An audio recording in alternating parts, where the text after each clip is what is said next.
Hi guys, welcome to our YouTube channel. நம்ம Arundevi YouTube சேனலில் ரொம்ப நாளுக்கு அப்புறமா ஒரு 2 minutes லாங் வீடியோ வந்து ஷேர் பண்ணியிருக்கோம். ரெண்டுமே வந்து ரெசிபீஸ் தான். ஒன்று பிரேக்ஃபாஸ்ட், ஒன்று லஞ்சு.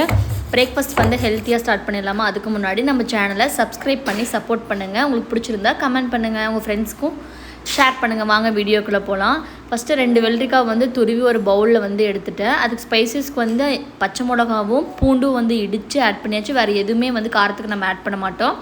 அதுக்கப்புறம் 1 கப் வெள்ளரிக்காய்க்கு 1/2 கப் ரவை, துருவன தேங்காய் உங்களுக்கு எவ்வளோ வேணுமோ ஆட் பண்ணிக்கோங்க. தண்ணியோ நம்ம எதுவுமே கொடுக்க தேவையில்லைங்க. இதுலேயே தோசை பேட்டர் வந்து ரெடி ஆயிடும். கொஞ்சமாக உப்பு, கருவேப்பிலை, கொத்தமல்லி ஆட் பண்ணிங்கன்னா முடிஞ்சுது. நல்லா தோசைக்கல்லை வந்து ஹீட் பண்ணிவிட்டு நம்ம கையிலே ஸ்ப்ரெட் பண்ணி விட்டோம்னா தோசை மாதிரியே வந்துடும். எம்மியாக இருக்கும். இதுக்கு ஒரு சட்னி ரெடி பண்ணிடலாம்.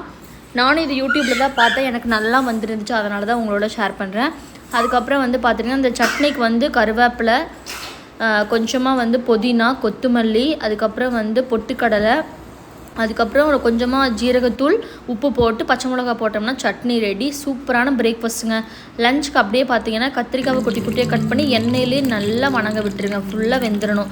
அதுக்கப்புறம் வந்து வெங்காயம், தக்காளி, இஞ்சி, பூண்டு இது எல்லாமே வந்து அரைச்சிட்டு அதில் தேங்காய், ஜீரகம், சோம்பு, வெள்ளை எள்ளு இது எல்லாமே ஷார்ட்டே பண்ணி ஒரு பேஸ்ட் மாதிரி ரெடி பண்ணிடலாம். ஒரு கடாயில் வந்து எண்ணெய் விட்டுட்டு வரமிளகா, அதுக்கப்புறம் கருவேப்பிலை, சின்ன வெங்காயம் வந்து போட்டுக்கலாம். போட்டு நல்லா வணங்கணும். சின்ன வெங்காயம் நல்லா டேஸ்ட் கொடுக்கும்.